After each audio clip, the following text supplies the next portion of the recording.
Olá, ouvintes e leitores, sejam bem-vindos à nossa leitura bíblica comentada do Ictus Podcast.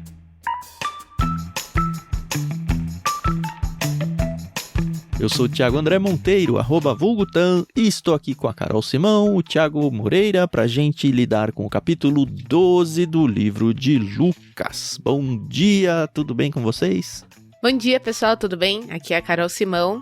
E aí chegamos à metade do livro de Lucas e parece que a gente tá gravando esse livro há muito mais tempo do que realmente parece pra vocês. É verdade, dá essa impressão. Os capítulos são longos, né?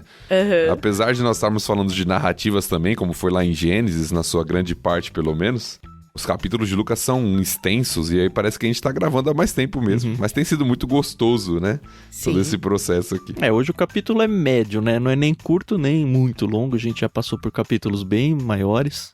E a gente decidiu dividir ele em 3 partes. Quando você chega num capítulo de 60 versículos e considera ele médio, é porque é longo mesmo, né? 60 não, pô, 59. 59. Primeiro vai ser a Carol, depois você, eu, depois o Thiago Moreira. Lembrando a todos vocês ouvintes que nós estamos fazendo a leitura na NVT da Mundo Cristão, que graciosamente emprestou pra gente trabalhar aqui no LBC. Muito obrigado, editora Mundo Cristão. E como sempre, muito obrigado, Maria Lídia, por emprestar a trilha sonora do seu álbum Inspiração em 3 Tons pra gente abrilhantar um pouco mais a experiência de audição de vocês.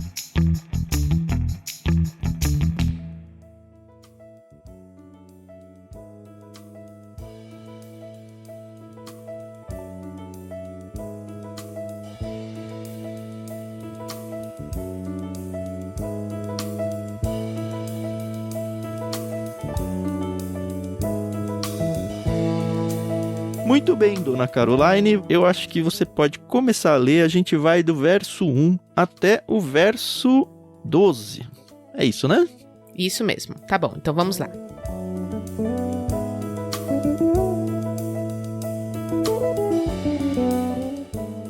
Quando as multidões cresceram a ponto de haver milhares de pessoas atropelando-se e pisando umas nas outras, Jesus concentrou o seu ensino nos discípulos, dizendo: tenham cuidado com o fermento dos fariseus, que é a hipocrisia. Virá o dia em que tudo o que está encoberto será revelado, e tudo o que é secreto será divulgado. O que vocês disseram no escuro será ouvido às claras, e o que conversaram às portas fechadas será proclamado dos telhados. Meus amigos, não tenham medo daqueles que matam o corpo. Depois disso, nada mais podem lhes fazer. Mas eu lhes direi a quem devem temer. Temam a Deus, que tem o poder de matar e lançar no inferno. Sim, a esse vocês devem temer. Qual é o preço de 5 pardais? 2 moedas de cobre? E, no entanto, Deus não se esquece de nenhum deles. Até os cabelos de sua cabeça estão todos contados. Portanto, não tenham medo. Vocês são muito mais valiosos que um bando inteiro de pardais. Eu lhes digo a verdade. Quem me reconhecer aqui, diante das pessoas, o Filho do Homem o reconhecerá na presença dos anjos de Deus. Mas quem me negar aqui, será negado diante dos anjos de Deus. Quem falar contra o Filho do Homem será perdoado. Mas quem blasfemar contra o Espírito Santo não será perdoado. Quando vocês forem julgados nas sinagogas e diante dos governantes e das autoridades, não se preocupem com o modo como se defenderão, nem com o que dirão, pois o Espírito Santo, naquele momento, lhes dará as palavras certas.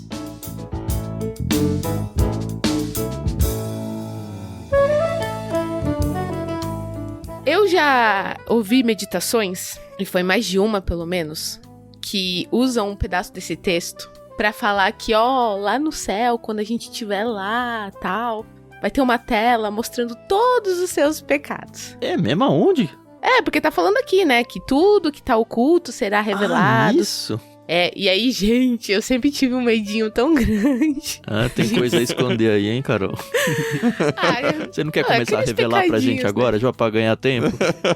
Eu revelo, eu sou pecadora. Cara, eu nunca pensei esse texto desse jeito. Nunca.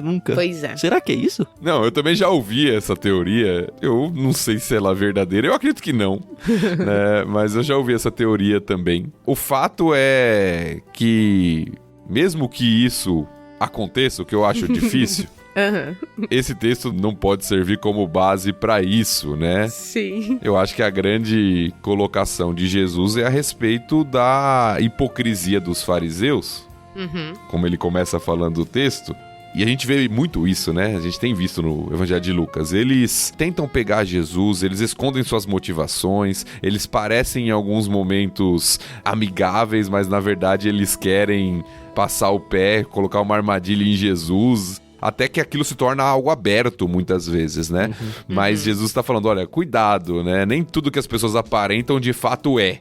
Eu acho que é muito mais uma advertência sobre isso, né? E falando, olha, as coisas se revelam, as coisas se mostram, não necessariamente no juízo final, como muitos imaginam, mas muitas vezes o coração é exposto. E Jesus está condenando isso, eu acho. Pelo menos é a forma como eu entendo, né? Eu vejo um pouco diferente ainda, porque, diz aqui no 2, virá o dia em que tudo que está encoberto será revelado, e tudo o que é secreto será divulgado. A gente pode pensar aí nos líderes judeus aí, os hipócritas aí, que começa o texto, né? Os fariseus, os mestres da lei, perseguindo abertamente. Só que Jesus está falando com os discípulos aqui. E aí no 3 fala, o que vocês disseram no escuro será ouvido às claras, e o que conversaram a portas fechadas será proclamado dos telhados. Então é uma advertência ao que os discípulos hoje falam veladamente. E aí a interpretação que eu dou para isso é que, olha, vai chegar um momento de perseguição onde vocês não vão mais conseguir não ser perseguidos. Porque tudo que a gente fala aqui, a gente combina o jogo e tudo, vai ter traidores levando informações e tudo vai acabar sendo mostrado nesse sentido. Aliás, eu queria até voltar um pouquinho. É interessante como começa o capítulo, né? Quando as multidões cresceram a ponto de haver milhares de pessoas atropelando-se e pisando-se uma nas outras. Um líder que está buscando ascensão ia achar isso o máximo, né? Mas a gente percebe que Jesus, ele fala, olha, não tá legal isso. Por quê? Porque ele já sabia, né? A gente já falou algumas vezes, as pessoas vão atrás de Jesus principalmente por causa dos milagres e dos benefícios temporais, né? E aí o que eu entendo disso é que essa mesma multidão que hoje se atropela para vir me ouvir ou para que eu faça alguns milagres para elas vão ser manipuladas pelos hipócritas, que é o que o texto vai acabar trazendo, e elas vão para cima de mim também como massa de manobra dos líderes, para me perseguirem também. Então tomem cuidado com os hipócritas, eles são como um fermento, então eles vão fermentar essa massa que é a própria população. Essa é a interpretação que eu dou. Eu acho que uma coisa aqui que Jesus já tem dito faz tempo é sobre a hipocrisia, né? A gente sempre tá vendo que ele fala seus hipócritas, tomem cuidado com a hipocrisia. Então, pensando no que o Tan falou, é aquela questão da gente sempre ser autêntico, né? Do jeito que eu sou dentro de casa, eu ser na rua, no trabalho, na igreja, enfim, né? Eu acho que é mais nesse sentido, né? Pensando assim no que o Tan falou, esquecendo a parte do juízo final lá, onde vai passar os meus pecados no cinema. Sim, e tem essa dupla palavra, pelo menos no meu entendimento, né? O Tan destacou bem a parte que Jesus já vira para os seus discípulos. Mas Jesus, parece que ele começa falando dos fariseus. Olha, tomem cuidado, a hipocrisia, o fermento dos fariseus. Tem um dia que tudo vai ser revelado, tudo vai ser divulgado. E aí ele se vira para os seus discípulos. E aí, de fato, o que o Tan destacou, bem colocado, o contexto de perseguição aparece. Por quê? O versículo 4 ele vai falar, olha, não tenha medo daqueles que podem matar só o corpo. Que mensagem forte, né? Vão começar a perseguir vocês e matar vocês, mas tudo bem, tá? Tem 2 livros que me vieram à mente quando eu tava lendo esse texto. Um deles a gente tem gravado lá no Ictus Podcast, que é um outro feed, procura lá depois. É o livro dos mártires, do John Foxe. E tem vários relatos de pessoas que foram martirizadas por causa da sua fé. E é muito comum essa ideia de que as pessoas que estão indo pro martírio, elas estão numa paz que você fica agoniado de ver a paz delas. No sentido de que eles estão realmente... Cara, você só pode matar o meu corpo. Você não pode fazer nada mais do que isso. Então, aquelas pessoas realmente se apropriaram dessa mensagem e eu acho que é muito difícil se apropriar. A gente vive num contexto brasileiro que não tem perseguição nesse nível assim. Óbvio que tem um caso aqui, ali, alguma pessoa que de repente até sofre uma violência física por causa disso. mas tá muito longe de países do Oriente aí, onde você é proibido de falar, proibido de professar, proibido de se reunir religiosamente, você pode ser morto. E a gente vive um contexto que, assim, em alguns cenários a gente é talvez zombado, pela nossa fé. Mas não uma perseguição de morte aqui no Brasil, pelo menos. Mas o pessoal tava se preparando para isso, né? Você tem que temer a Deus que tem poder de matar e lançar no inferno. Ou seja, escolha o seu caminho aí, né?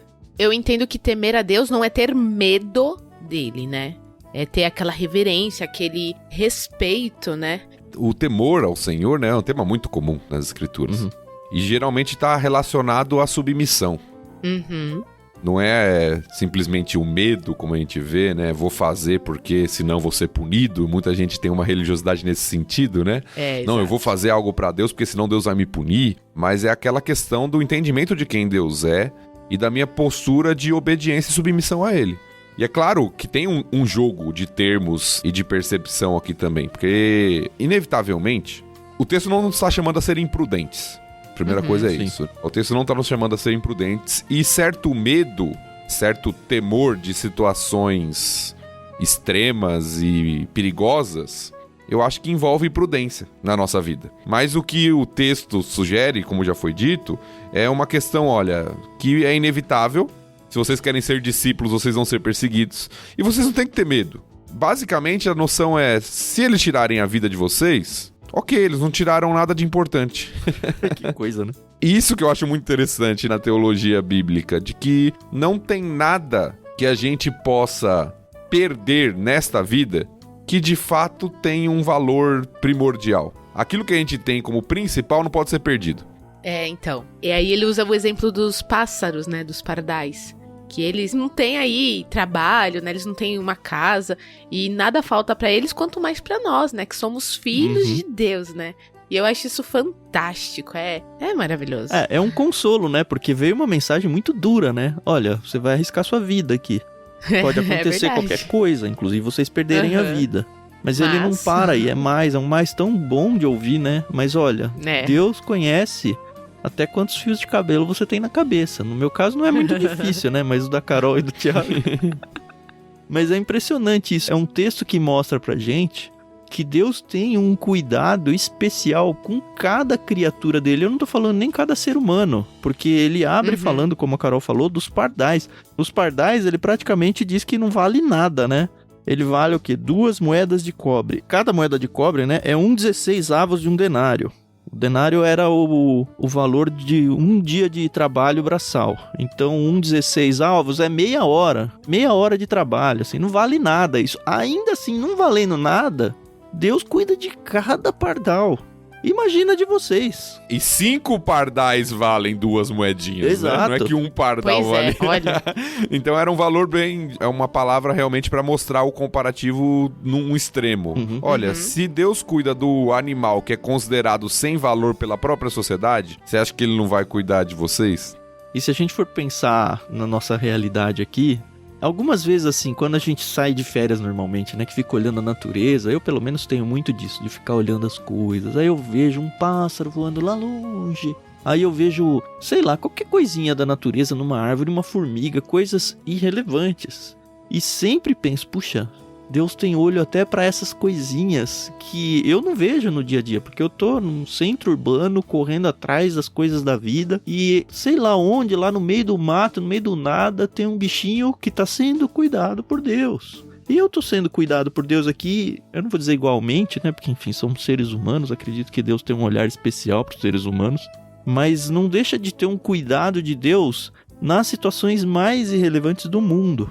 É interessante porque a gente olha para Deus, isso é um erro bem comum, principalmente quem está começando na fé, ou até pessoas que não acreditam em Deus e não conseguem entender a plenitude disso. Eu já tive conversas com descrentes bem interessantes, né? No sentido de que a pergunta que eles faziam para mim é: pô, mas Deus não tem nada mais importante para fazer lá no céu do que ficar olhando cada coisinha que eu faço, sabe? E a gente tem essa questão de Deus ser transcendente. Eu vou usar 2 termos bem teológicos aqui, a gente não costuma trazer isso muito, mas eu acho que esses são importantes. A gente pensa na transcendência de Deus, naquele Deus que, por um lado, está longe, que cuida do universo. Eu tava conversando com meu filho mais velho esses dias, a distância dos astros no universo, e ele tava me falando que aprendeu essas coisas na escola. Eu falei, já pensou que Deus também tá olhando para aquilo? Que Deus criou isso, a beleza dele tá tão longe daquilo que a gente consegue imaginar, e ao mesmo tempo a lupa de Deus, ela é infinita, né? Ela consegue enxergar qualquer coisa, e não só enxergar, mas olhar com um carinho e um cuidado. E aí não é só a questão da transcendência, é a questão da imanência. Então Deus está aqui com a gente, Deus está cuidando de cada detalhe, Deus cuida de cada célula do nosso corpo. É um negócio assim que não cabe na mente humana. É verdade.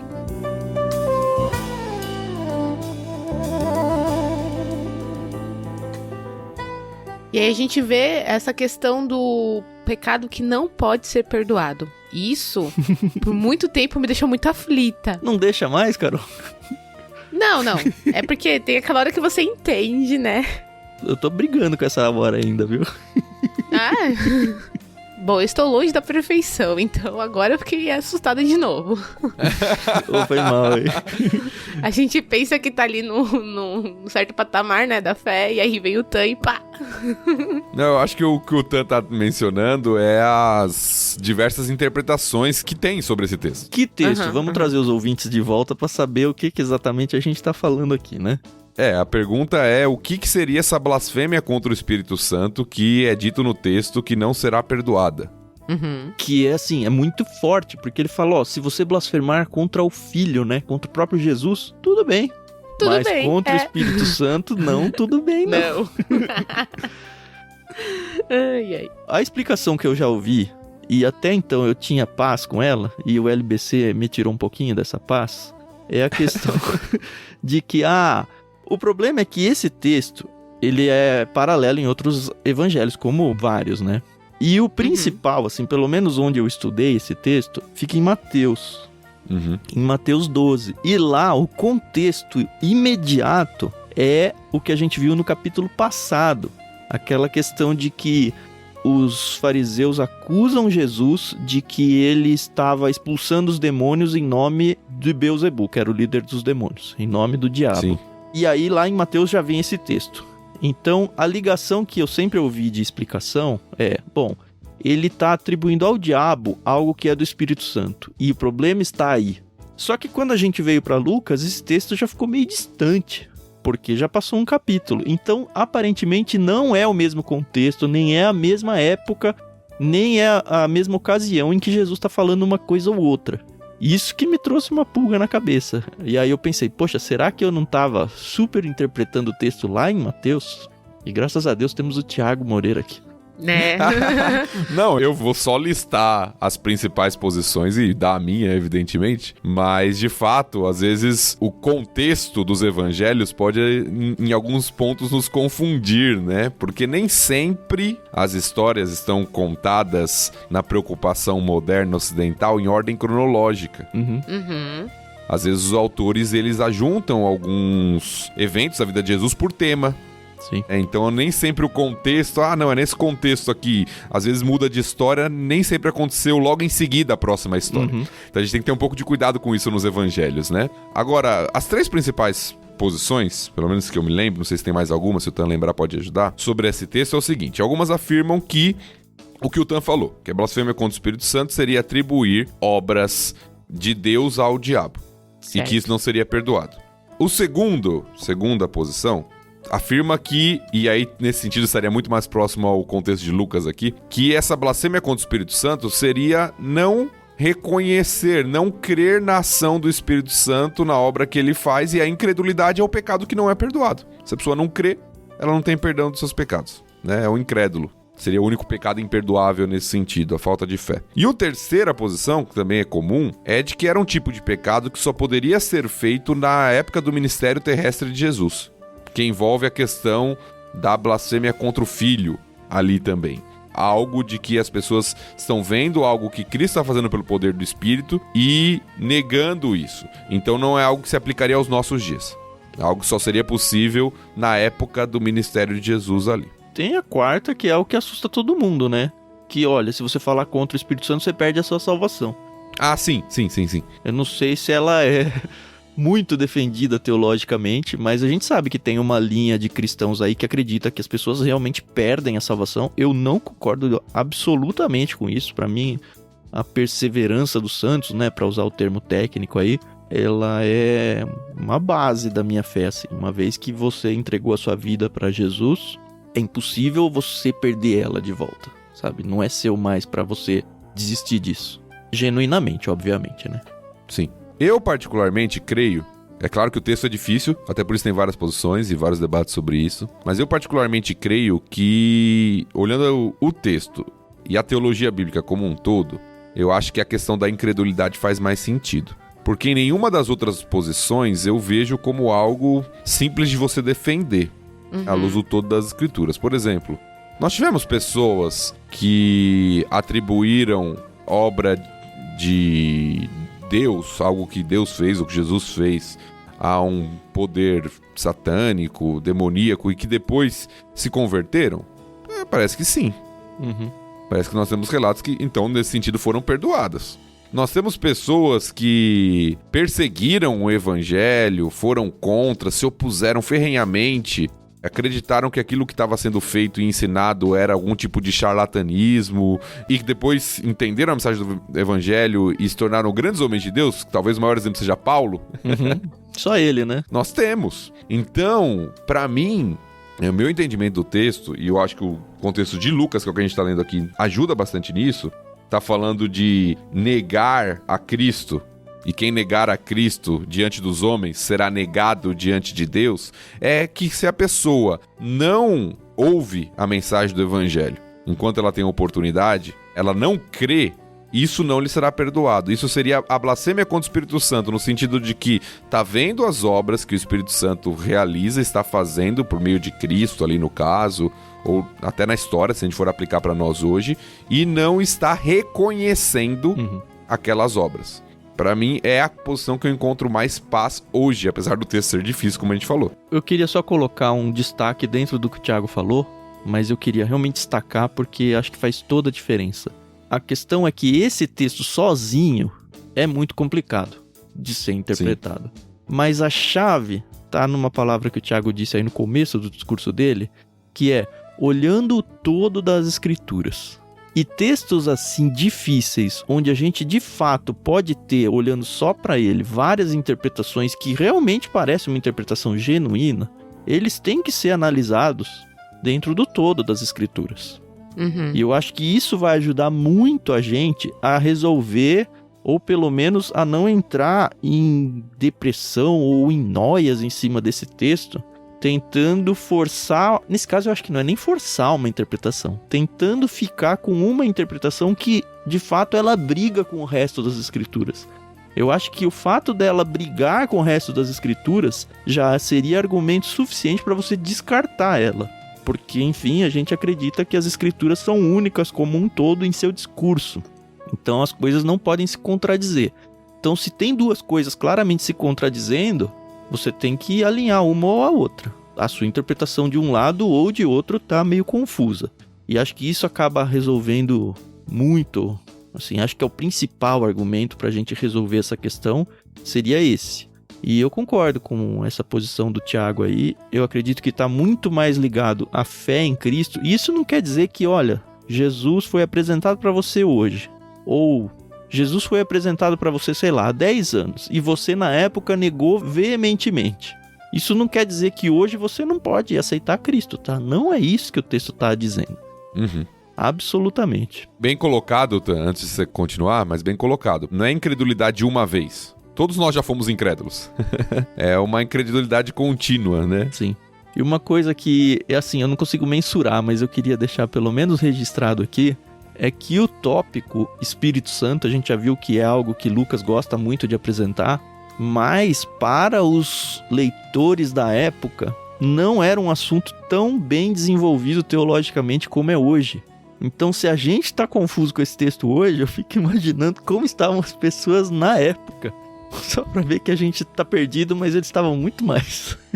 E esse exercício é muito interessante, muito importante da gente fazer, porque às vezes a gente lê o texto de maneira anacrônica, né? A gente lê a partir da nossa teologia, a partir da nossa época. E muitas vezes a gente precisa tentar se colocar na cabeça dos discípulos que estão ouvindo isso da boca de Jesus e do que eles entendem da perspectiva da época, inclusive sobre o Espírito Santo, que em certo sentido é algo que é desenvolvido na teologia bíblica, a pessoa e obra do Espírito Santo, e eles não têm todas as informações ainda, né? É praticamente o Novo Testamento que vai fazer esse desenvolvimento sobre a pessoa do Espírito Santo, né? E aqui tá começando. Sim.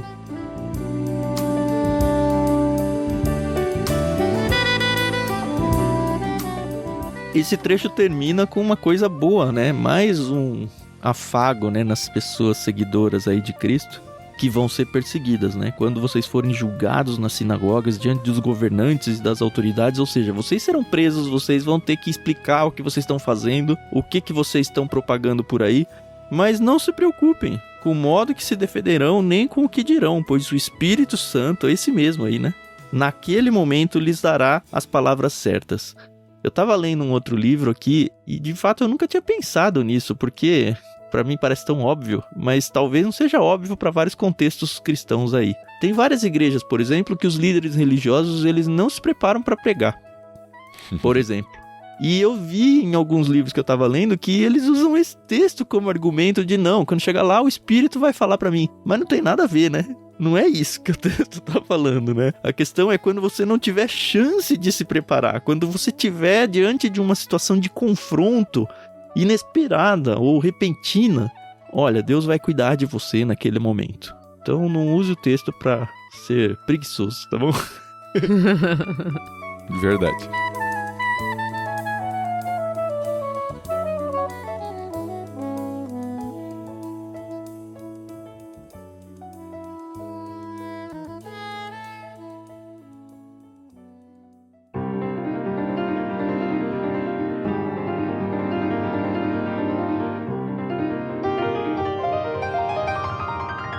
Podemos seguir agora?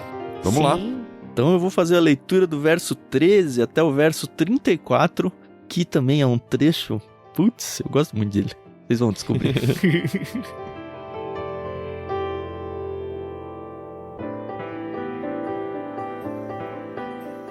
Então, alguém da multidão gritou: Mestre, por favor, diga a meu irmão que divida comigo a herança de meu pai. Jesus respondeu: Amigo, quem me pôs como juiz sobre vocês para decidir essas coisas?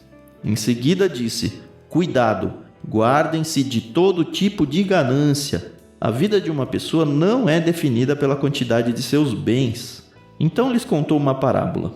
Um homem rico tinha uma propriedade fértil que produziu boas colheitas. Pensou consigo: o que devo fazer? Não tem espaço para toda a minha colheita. Por fim disse: já sei. Vou derrubar os celeiros e construir outros maiores. Assim terei espaço suficiente para todo o meu trigo e meus outros bens. Então direi a mim mesmo: amigo, você guardou o suficiente para muitos anos. Agora descanse, coma, beba e alegre-se. Mas Deus lhe disse: louco, você morrerá esta noite. E então, quem ficará com o fruto do seu trabalho? Sim, é loucura acumular riquezas terrenas e não ser rico para com Deus. Então, voltando-se para seus discípulos, Jesus disse: Por isso eu lhes digo que não se preocupem com a vida diária, se terão o suficiente para comer, ou com o corpo, se terão o suficiente para vestir. Pois a vida é mais que comida, e o corpo é mais que roupa. Observem os corvos. Eles não plantam nem colhem, nem guardam comida em celeiros, pois Deus os alimenta. E vocês valem muito mais que qualquer pássaro. Qual de vocês, por mais preocupado que esteja, pode acrescentar ao menos 1 hora à sua vida? E se não podem fazer uma coisa tão pequena, de que adianta se preocupar com as maiores? Observem como crescem os lírios. Não trabalham nem fazem suas roupas. E, no entanto, nem Salomão, em toda a sua glória, se vestiu como eles. E se Deus veste com tamanha beleza as flores que hoje estão aqui e amanhã são lançadas ao fogo, não será muito mais generoso com vocês, gente de pequena fé? Não se inquietem com o que comer e o que beber. Não se preocupem com essas coisas. Elas ocupam os pensamentos dos pagãos de todo o mundo. Mas seu Pai já sabe do que vocês precisam. Busquem, acima de tudo, o reino de Deus e todas essas coisas lhes serão dadas. Não tenham medo, pequeno rebanho, pois seu Pai tem grande alegria em lhe dar o reino. Vendam seus bens e deem aos necessitados. Com isso, ajuntarão tesouros no céu, e as bolsas no céu não se desgastam nem se desfazem. Seu tesouro estará seguro, nenhum ladrão o roubará e nenhuma traça o destruirá. Onde seu tesouro estiver, ali também estará seu coração.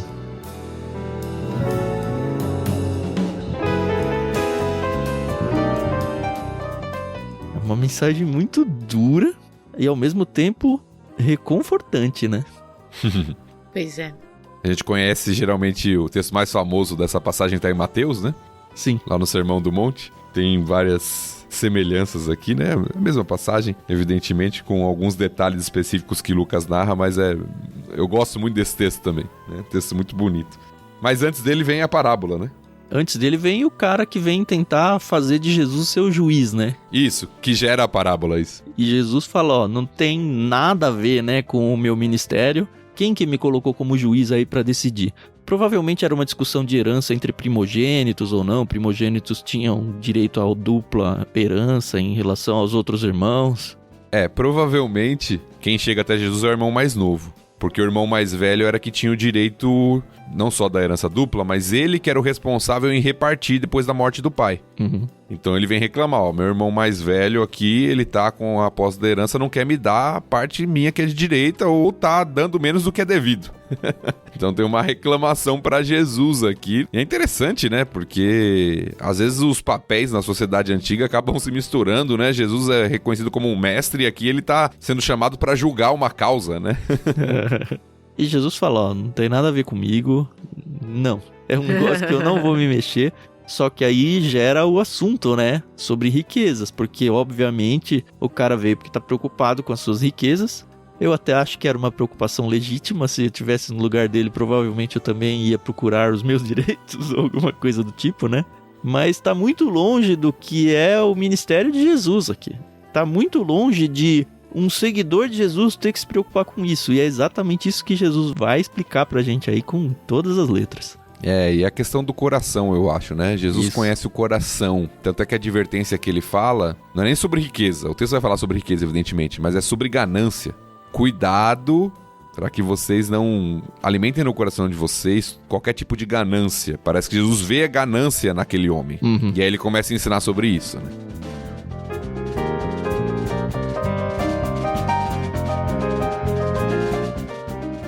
A parábola em si já é um negócio bem interessante, porque quando a gente olha a atitude do dono aqui das propriedades que estão com grandes colheitas, se você não conhece a história, você pensa, pô, o cara tá fazendo certo, né? O cara tá sendo prudente, o cara tá acumulando os bens que o próprio Deus talvez esteja dando pra ele. Ele tá sendo um bom mordomo, pra usar aquela famosa palavra que a gente tanto ouve nas igrejas aí.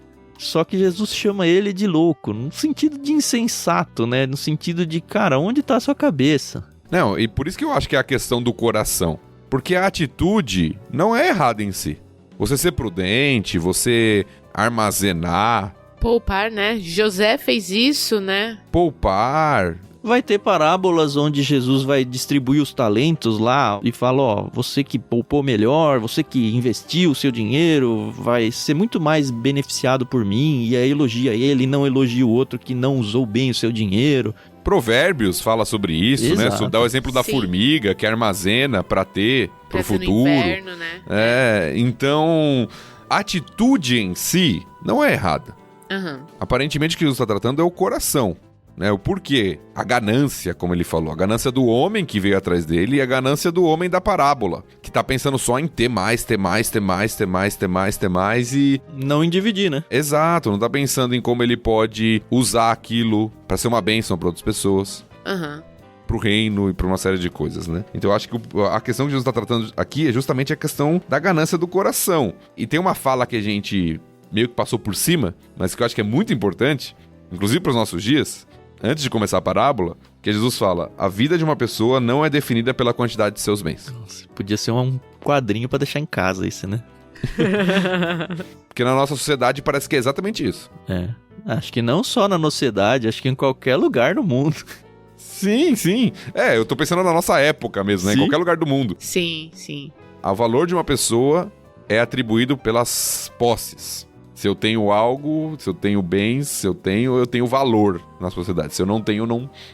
Pois é, mas eu sempre penso assim, eu já ouvi alguns cristãos falando, não, a gente não sabe o dia de amanhã, vamos gastar, vamos viver, vamos comer, porque amanhã eu posso estar morto. E realmente. É né, verdade, mas é uma tolice também, né? Exatamente. Então a gente tem que ter aquele equilíbrio, né? Eu acho que a vida cristã é muito isso, é você achar o equilíbrio, né? Nas suas finanças, nas suas amizades, enfim, em todos os aspectos. De novo, é olhar o todo das escrituras, né, Carol? Porque Sim, as com certeza. escrituras, elas vão ensinar essa prudência, essa organização, essa falta de várzea.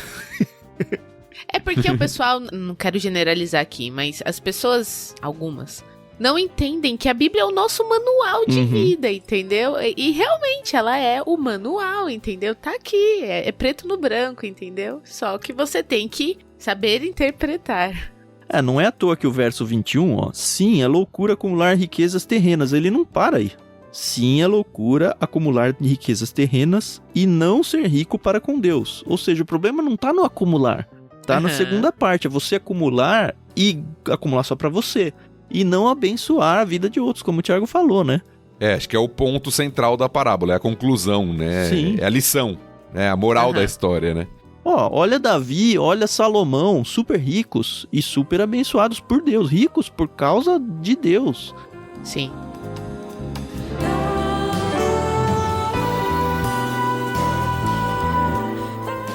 Só antes da gente avançar aqui, tem um ponto bem interessante, que é um jogo de palavras no texto original que a tradução aqui não conserva, mas é bem legal. No versículo 19 tá assim: então direi a mim mesmo, amigo, você guardou o suficiente. Literalmente então direi a minha alma. Sim. Você guardou o suficiente. E aí lá no versículo 20, Deus fala para aquele homem, né, louco: você morrerá essa noite, que literalmente essa noite pedirão a tua alma. Nas versões mais antigas mantém assim, né? Parece que aquele homem, ele tá satisfeito com o seu interior, com a sua alma. Olha, vou falar pra minha alma que tá tudo bem. E Deus fala: olha, essa noite vão pedir a sua alma e não tá tudo bem, não. Então a perspectiva é diferente, né? Tem até uma música, né? Tem mesmo? Eu não conheço, não. Tem. Eu não vou cantar. Tá? Não, mas fala qual é, as pessoas vão atrás. Eu não sei o nome da música, mas é Johnny, Johnny, essa noite Johnny pedirão sua alma. E aí tem lá, né? Eu não vou saber cantar, gente. Procurem aí. Essa é antiga, hein, cara? Tá revelando a idade, hein? Eu acho que é Cats Barnea o nome da banda. Da banda. É uma banda gospel, é isso? Nem sei se existe mais. Não sei se é gospel, mas... É sim, é sim. E aí tem, né? Essa noite, Johnny, pedirão sua alma. Não, tira isso, pelo amor de Deus. Não vou tira tirar, mas isso. bonitinho, cara. É só para as pessoas terem de referência.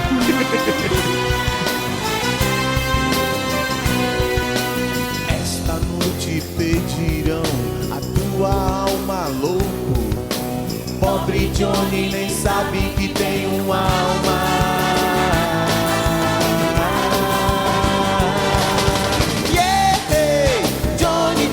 Essa noite, Johnny, pedirão tua alma.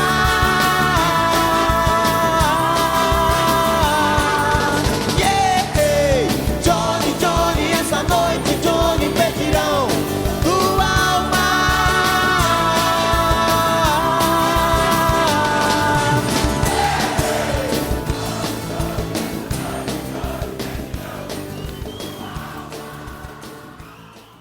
E aí, de novo, Jesus vem, né? Falando de pássaros. Então, ele começou com os pardais. E aí, depois ele fala sobre... os corvos. Na verdade, é a aplicação para os discípulos, né? Jesus tinha muito essa de, agora eu vou conversar com vocês, discípulos. Com vocês, né? Acho isso muito legal, né? Porque ele, na verdade, ele tem um propósito, né? Ele tá ali discipulando, né? Então...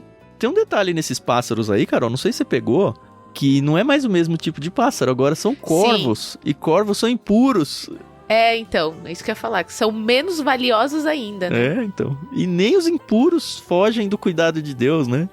A primeira comparação lá com os pardais era a questão do valor financeiro. Uhum. Aqui envolve a questão muito mais de um animal que era considerado impróprio para o judeu, né? Se até aquele animal que é impuro, que não nos serve para nada nesse sentido, Deus cuida. Pois é, quanto mais vocês, né?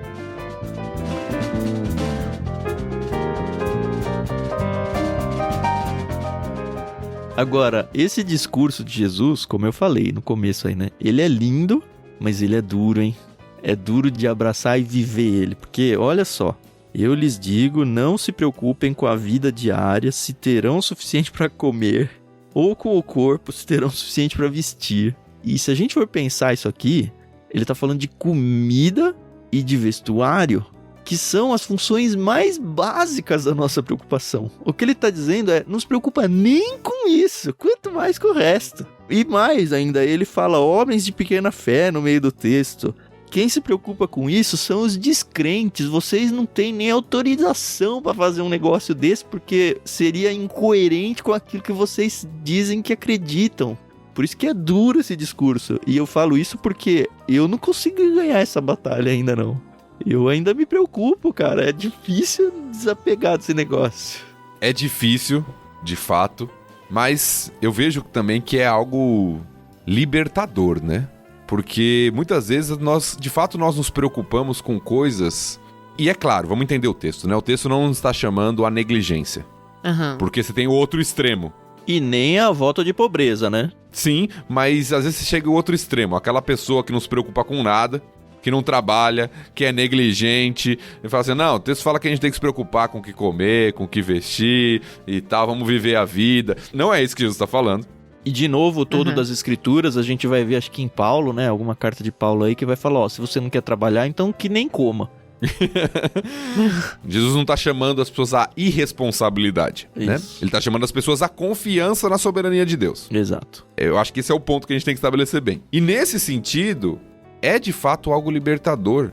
Porque às vezes a gente se preocupa de fato com muita coisa que está além da nossa responsabilidade. Que a gente não poderia fazer nada, que a gente tem que ser responsável, fazer aquilo que é devido a nós, mas que a gente não controla às vezes os resultados, que a gente não tem que ficar aflito e ansioso, só nos faz mal. E Jesus, ao mesmo tempo que é um texto, como o Tan falou, difícil, porque a gente se preocupa, a gente é falho, a gente é humano, a gente é pecador e a gente fica lá aflito, ansioso com coisas. Jesus parece estar dando uma mensagem aqui que é de conforto também, né? E é de esperança de que a gente não precisa ficar com esses anseios indevidos.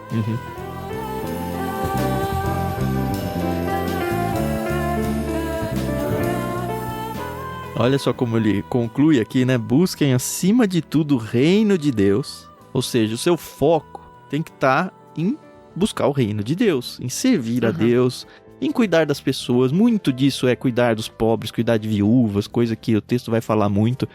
É você focar a sua vida naquilo que agrada a Deus, não o acúmulo de riquezas. Óbvio que se tiver o acúmulo de riquezas, ele pode ser uma bênção de fato de Deus.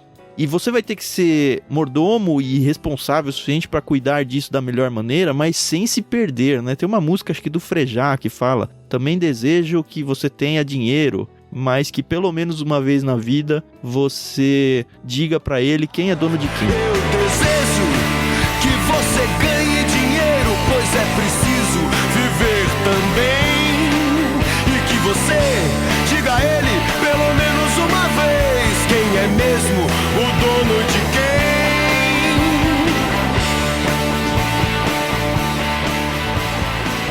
É linda essa frase, cara, porque o dinheiro pode dominar a nossa vida de uma forma, e é isso que Deus está tentando trazer pra gente aqui, de falar, não, busca o reino de Deus e todas essas coisas, que coisas? Esse sustento básico, tudo isso Deus vai te dar.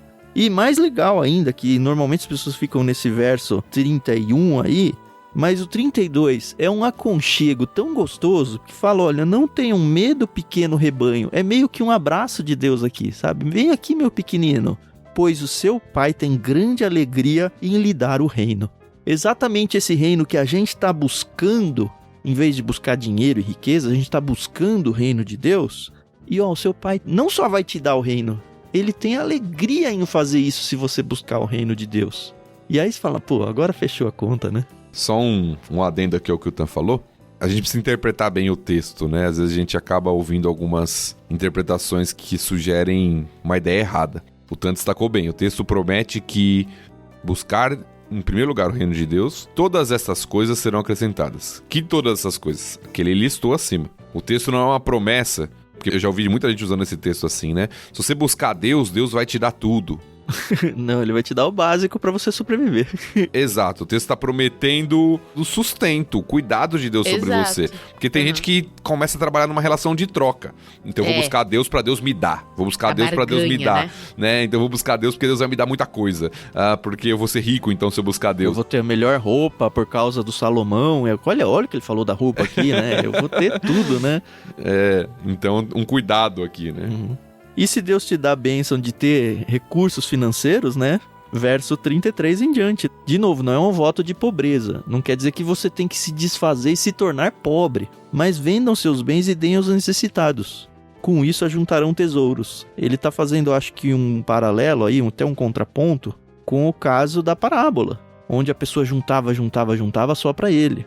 Aqui ele está falando, olha, você tem muito mais do que você precisa. Compartilha com as pessoas que precisam. Tem tanta gente precisando. Abençoe ministérios missionários que você acredita. Abençoe a gente aqui no LBC, por que não, cara? Vendam seus bens, deem aos necessitados. Com isso, ajuntarão tesouros no céu. E é legal isso, né? Ao mesmo tempo em que a gente vê na parábola o cara que perdendo tudo porque ele construiu as barreiras da sua riqueza, aqui é meio que uma troca no sentido de que, olha, eu posso investir nos céus. É lá que o meu dinheiro está protegido, porque lá traça, não corrói, lá não vem ladrão. Eu estou construindo, de novo, termos técnicos aqui, os meus galardões, né? As minhas riquezas celestiais. Por quê? Porque eu estou construindo para o reino de Deus. Uhum. O reino de Deus no texto aqui não é somente eu ter um relacionamento pessoal com Deus. Claro que envolve isso também. Mas é olhar o reino de Deus fora da sua caixinha, fora do seu relacionamento com Deus. É você abençoar a vida de pessoas que estão precisando, é você abençoar pessoas que estão levando a palavra de Deus adiante. Tantas e tantas coisas que você acrescenta no reino de Deus e que não tem nada a ver com a sua vida pessoal. Eu acho que é por aí mesmo o texto. Eu acho que Jesus fecha a passagem, para mim, voltando ao ponto central, que é a questão da motivação. Ele fala, onde estiver o seu tesouro, aí estará o seu coração. Uhum. Ou seja, a grande questão é o que está governando a minha vida. Sim.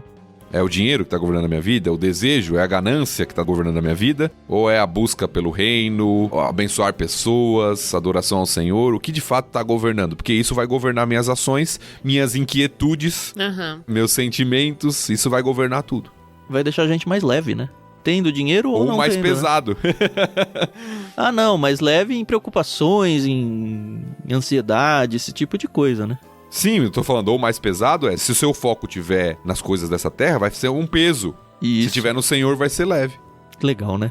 Tem Demais. muito pra falar mesmo esse texto, né? Eu realmente queria ouvir vocês, pelo menos nessa parte aqui, lá no Telegram, tá? Vão lá no Telegram, falem o que vocês pensam sobre esse texto, conta pra gente alguma história, sei lá. A gente tem um espaço pra isso. Faça parte lá, é t.me/leitura bíblica comentada. Conta pra gente até a sensação de ouvir esse tipo de coisa, ou de repente a gente ajudou você a interpretar diferente a vida ou esse texto, eu não sei. Conta pra gente.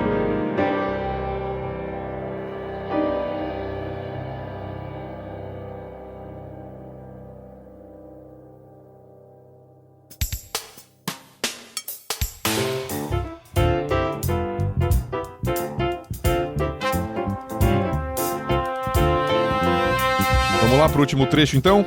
Vamos Vou fazer a leitura do versículo 35 até o 59, então. Um texto um pouquinho mais longo, mas vamos lá.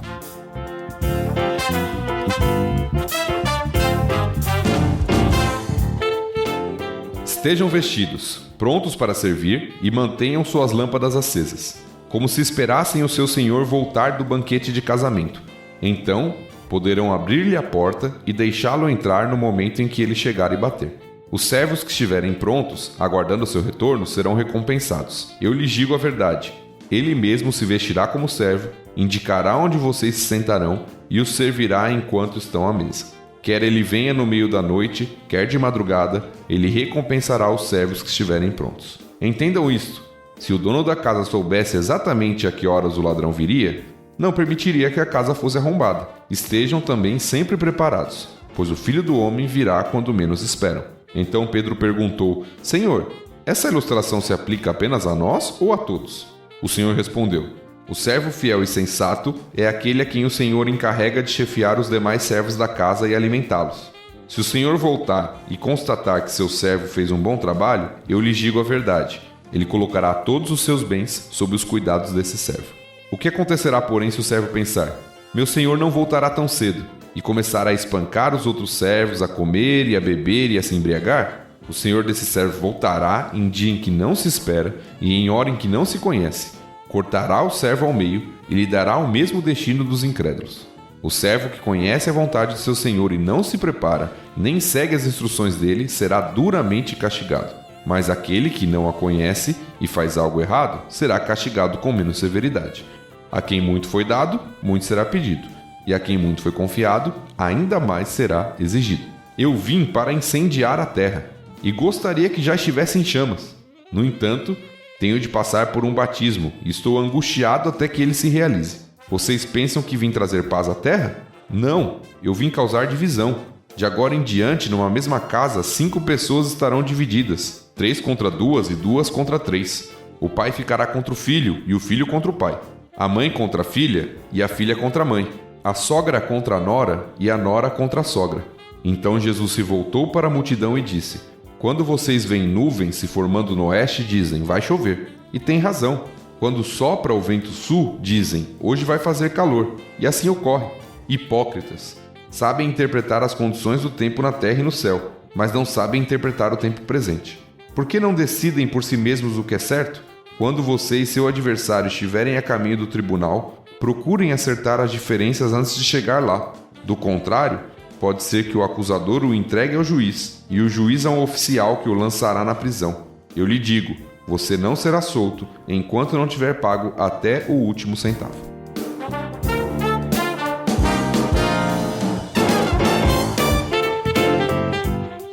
Uma coisa que me chama atenção aqui é que Jesus meio que não tinha explicado direito. Ainda ele deu algum indício aqui e ali de que ele seria morto e que ele ia ressuscitar.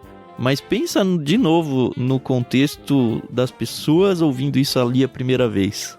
Pra gente lendo isso, é muito claro que Jesus está falando da sua segunda vinda, da volta de Cristo e tudo. Mas eu fico pensando o que os discípulos lá entenderam disso tudo, porque eles não tinham nenhuma informação assim muito bem organizada de que Jesus morreria, ressuscitaria, iria embora e ia voltar depois. Só queria deixar esse detalhe aí que eu falei, poxa, não é tão fácil de interpretar isso estando lá no presente. Pois é, pensei a mesma coisa. Tanto é que Pedro tem dúvida, né? Ele pergunta: Senhor, você está falando isso pra gente também? É pra todo mundo? Pra quem que o Senhor tá dando essa ilustração, né? Porque Jesus começa com essa questão de estar pronto, estar vigilante. Ele usa várias ilustrações sobre isso, né? A ideia de estar vestido, estar pronto para servir aqui, manter a lâmpada acesa, traz a ideia do servo. Sim. Que Jesus vai desenvolver em toda a passagem aqui, a ilustração. De alguém ali que não tá ocioso, mas que tá preparado para o que é necessário. Que é o que a gente tem que fazer, né? E esse texto ele fala muito sobre a segunda vinda de Cristo ou é só sobre a vinda dele, essa primeira vez? Pra mim é a volta de Cristo como um todo. E a dica pra mim tá naquela questão, olha, no verso 49, né? Eu vim pra incendiar a terra e gostaria que já estivesse em chamas. Pensando no juízo de Deus, eu acho aqui, né? No entanto, eu tenho de passar por um batismo e estou angustiado até que ele se realize. Ou seja, antes tem que acontecer alguma coisa, que no caso vai ser a morte de Jesus, né? Gente, desculpa, eu preciso fazer um comentário que imagina os discípulos ouvindo isso. Eu vim pra incendiar a terra e gostaria que já estivesse em chamas. E imagina os olhos deles, sabe? Quê? Mas é estranho porque lembra que as pessoas estavam esperando um Messias para dominar Roma e tudo. Esse discurso aparentemente causa essa impressão de que não, agora vai. Jesus vai tomar o poder à força, mas não, ele fala, não, antes tem que acontecer uma coisa ruim aí. Eu vou passar por um batismo, né? Eu tenho a impressão que os discípulos até gostam um pouco desse discurso. Ó. Não, eu tô falando sério, porque eles tinham uma expectativa de um rei que ia libertar mesmo. Aham. Eles estavam sendo oprimidos, né? Não tem como negar isso. Tanto é que você vê às vezes os discípulos falando assim, ó, senhor, quer que a gente manda descer fogo do céu aqui? É verdade. Então eu acho que os discípulos, eles não gostam muito do Jesus pacífico. Eles gostam mais do Messias guerreiro, né? Mas a segunda vinda do Messias, que vai ser o Messias guerreiro, né? Ele faz uma citação de Miqueias 7, né? A partir do verso 6, lá de Miqueias, 7 e 6. Aqui no 53, né? O pai ficará contra o filho contra o pai, a mãe contra a filha contra a mãe, a sogra contra a nora e a nora contra a sogra. Eu acho que é mais fácil ler esse texto hoje em dia do que na época, né? Já comecei falando isso. Mas a gente entende isso, né? Quando a gente apresenta Jesus em contextos onde ele não está presente, aí as famílias descrentes e tal, o fato, muitas vezes, de alguém dessa família abraçar a fé faz com que ela tenha que brigar dentro de casa. E a gente vai ver outros textos dizendo, olha, é mais importante você seguir a Deus do que seguir aos homens. Essa briga é uma briga que deve ser comprada. É isso que é esperado da vida de um cristão. Eu acho que nós que temos as famílias todas dentro de casa convertidas, onde você pode sentar e fazer uma oração com seus filhos, você vai à mesa e faz uma oração durante a refeição, às vezes é uma bênção tão grande poder fazer isso em família e ter a liberdade e ter todo mundo crendo junto. É um negócio que é tão comum para nós, mas que tem tantos e tantos contextos onde não é. A pessoa às vezes ofende próprios pais e irmãos, tem que fazer suas devocionais meio que, não escondido, mas sozinho, porque ela não tem esse apoio em casa. Seguir a Cristo talvez tenha esse custo mesmo. E no contexto deles, eu acho que isso ainda é muito mais forte do que no nosso. Por Sim. mais que isso aconteça no nosso, como o Tan tá destacando bem, o fato de um judeu, por exemplo, se converter ali, trazia um choque muito grande. Eu Sim. acho que seria o equivalente a uma família muçulmana que hoje, alguém se converter assim, vai ser deserdado, vai ser expulso de casa. É uma realidade isso. Eles eram expulsos das sinagogas, né? A gente vai ver isso em outros evangelhos, como João, aquela história do cego, e os pais não querem se comprometer, porque falam, ele tem idade suficiente, ele que responda, porque eles estavam sendo expulsos da sinagoga. Os que confessassem que Cristo era o Senhor estavam sendo expulsos da sinagoga. Então você tem uma represália ali. E acho que o alerta principal dessa mensagem é o alerta de Cristo de que, olha, vocês estão vivendo a vida cristã de vocês, mas sejam coerentes com a fé de vocês. É muito fácil vocês dizerem, eu sou cristão, e não viverem de acordo com os princípios de Cristo. Que é esse exemplo todo que ele dá, né, a partir do início da leitura aí, do servo que, Jesus foi embora ali, não vai voltar tão cedo, deixa eu curtir a vida, deixa eu fazer todas as coisas que eu tenho vontade. Cara, ele vai chegar num momento como um ladrão, né, diz aí. O dono da casa soubesse exatamente em que horas o ladrão viria, não permitiria que a casa fosse arrombada. De novo, essa ilustração e essa comparação vai ser usada em outros momentos no Novo Testamento, da volta de Cristo sendo como a vinda de um ladrão à noite. Ninguém tá esperando e ele vai pegar a gente fazendo o quê? E por favor, não usem isso como um pretexto. Eu já ouvi isso, cara. É triste, né? Ter que falar umas coisas tão bobas, né? Mas, por exemplo, um casal casado... eu tenho que falar, porque já vi casos assim, cara. Casal casado que evita ao máximo ter um relacionamento sexual, porque, se Jesus voltar e me pegar aqui no momento que eu tiver com a minha esposa. Pelo amor de Deus, né? Não é isso que o texto tá falando. E como se isso fosse algo pecaminoso, né? Pois é, então. Sendo que, à luz das escrituras, né, o relacionamento sexual dentro dos parâmetros divinos é visto como algo belo. Sim. Tem gente que toma banho rápido, vai me pegar aqui nu. Cara, você toma banho rápido pra preservar a água, né? Ou pra gastar menos na energia. Ai, gente. Não, a gente dá risada, Carol, mas tem uns contextos que a gente não imagina. Eu sei.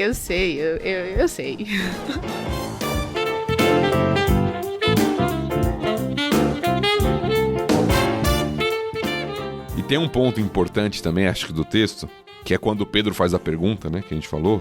Quando Pedro vira para Jesus e fala, olha, isso aí se aplica também a nós, ou a todos. E aí Jesus parece que fala mais especificamente aos discípulos, falando, olha, responsabilidade de vocês é ainda maior. Porque se vocês conhecem e não vivem, o juízo sobre vocês será maior do que aquele que não conhece. De alguma forma vai ter uma diferença no juízo aí, né? Sim. Eu acho difícil entender isso, no sentido de que, vão 2 pessoas pro inferno, vai. Como é que um vai sofrer menos que o outro, sabe? Não sei, não tenho a menor ideia como é que vai ser isso. Mas aparentemente o texto tá dizendo que vai existir esse contexto em algum jeito, não sei como. E na verdade espero nem descobrir, porque eu não vou estar lá, né? Amém. Mas parece ser uma advertência pros discípulos. Olha, vocês sabem, e por saberem, vocês têm que estar mais preparados, mais prontos, do que aqueles que são ignorantes nesse sentido, né? Eu acho que tem um paralelo interessante disso com aquela passagem que fala que, nem busquem ser mestres, porque os mestres, pensando no mestre no sentido religioso, né, líderes religiosos, porque eles vão ser cobrados muito mais fortemente por Deus, porque a responsabilidade não é mais só sobre a vida deles, mas sobre a vida dos seus liderados também. O que traz pra nós três aqui, viu, uma responsabilidade muito grande. Porque assim, nós não... O Tiago até é, né, no seu contexto de igreja local, mas nós não somos pastores de pessoas no sentido de igreja, assim. Mas o que a gente tá fazendo aqui, eu acho que traz sobre nós um peso e uma responsabilidade muito grandes. Porque a gente tá disseminando a Bíblia toda, né? Pra sei lá quem que vai ouvir isso daqui. Recentemente, né, antes de gravar esse episódio, a gente tem o nosso grupo lá, no Telegram. E eu pedi para as pessoas para que orassem por nós para a gravação desse episódio, porque eu sabia que os temas abordados aqui iam ser temas mais ácidos, mais complicados. E a última coisa que eu quero é ser desonesto com o texto e de repente levar pessoas a acreditar em coisas erradas. E a gente tá refém disso também, né? Porque nós três somos pecadores, nós podemos sim errar na nossa interpretação aqui. Eu acho que o fato de estar em três dá uma certa proteção, porque não é a opinião de um só, né? Mas a responsabilidade diante de nós, assim, é muito grande. Então, sempre que vocês lembrarem, orem por nós, porque a gente é falho também. E a gente, se falhar, não vai ser proposital, né?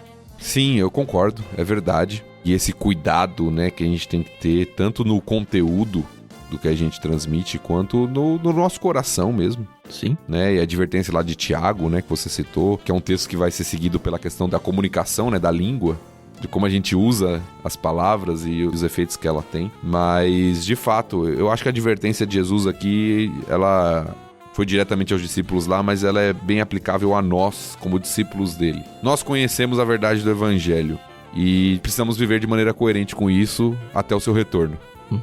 De novo, é o equilíbrio, né, que a gente precisa encontrar e viver, né? E é legal de ver esse finalzinho, né, a partir do verso 54 aí, essa questão da interpretação dos tempos, né, esse paralelo que ele faz dos homens sabendo interpretar o clima, né, e ao mesmo tempo olhando para as profecias do Antigo Testamento, e ele tá aqui falando com pessoas letradas no Antigo Testamento, e falando, vocês conseguem interpretar o clima, mas vocês estão vendo as coisas acontecendo. Olha, eu vim aqui, eu tenho feito milagres, várias coisas têm acontecido dentro daquelas que vocês já sabiam que iam acontecer por causa da profecia. Num certo sentido, o que ele acabou de citar aí de filhos contra pais e tudo, é uma profecia que estava lá em Miqueias. E ele fala, vocês estão vendo o fim dos tempos chegando e não estão percebendo. E eu acho que é um alerta para nós aqui hoje, porque a gente tem ainda mais indícios da volta iminente de Cristo e talvez nós estejamos vivendo a nossa vida como, ele vai demorar, ele não vai vir enquanto eu estiver vivo, vai ser na próxima... Não sei, cara, se vai ser na próxima geração. Pode ser agora, pode ser que não tenha um próximo LBC, porque Jesus voltou. Amém. Amém. Você não quer mais gravar? Mas é interessante, né? Porque Jesus está falando, olha, vocês conseguem interpretar coisas simples da natureza, né? Do dia a dia, mas aquilo que vocês deveriam interpretar, vocês não interpretam.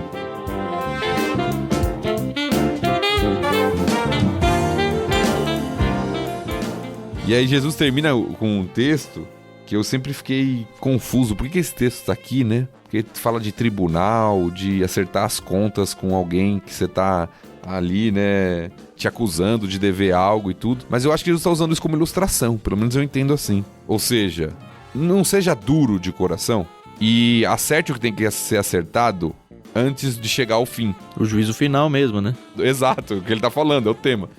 Se chegar ao fim e você não tiver acertado, você vai sofrer as consequências disso. Né? Então acerte suas contas com Deus, basicamente. Pode ser que a tela final lá não mostre todos os nossos pecados, só aqueles que a gente não acertou, Carol. Pois é. Prefiro achar que não. Eu também. Eu prefiro achar que Deus vai esquecer, como ele diz que esquece os nossos pecados a partir do momento que a gente se entrega a ele, confessa os nossos pecados. Da mesma forma que o Oriente dista do Ocidente, né? Deus se afasta dos nossos pecados. Eu realmente acredito que não vai ter esse telão no céu aí. Mas, sei lá, vou descobrir quando chegar lá. Isso aí. Espero que você que tá ouvindo esteja lá comigo. Não pra ver os meus pecados, mas pra descobrir que não vai ter também.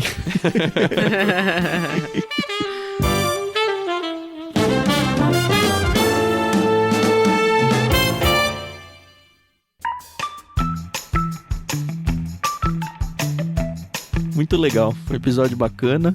A gente meio que sempre bate, né? Uma hora e pouquinho. Acho que um bom tempo pra conversar com vocês. De novo, fica um incentivo pra vocês conhecerem lá o nosso canal no Telegram, t.me/leitura bíblica comentada. Participar junto com a gente. Agora a gente tem um canal no Discord também, lá no Telegram. E no nosso site também, né? ictus.com.br. A gente tem as informações de como você pode participar. A gente tem feito aí uma leitura coletiva e esse canal tá ficando um espaço bem interessante, bem gostoso de conversar com todos vocês. Fica aí o convite para vocês fazerem parte também. Não falta espaço, né, para interagir com a gente, né? Redes sociais, @Clube Ictus, tanto no Instagram quanto no Twitter. A gente tá no Telegram, a gente tá no Discord, a gente tá em todo lugar. A questão é se você quer ou não se envolver com a gente. Semana que vem a gente volta com o capítulo 13, entrando aí na segunda metade do livro de Lucas. E ansioso por mais um trecho aí. Até a próxima, boa semana para todos vocês. Obrigado, Thiago, obrigado, Carol. Deus abençoe vocês.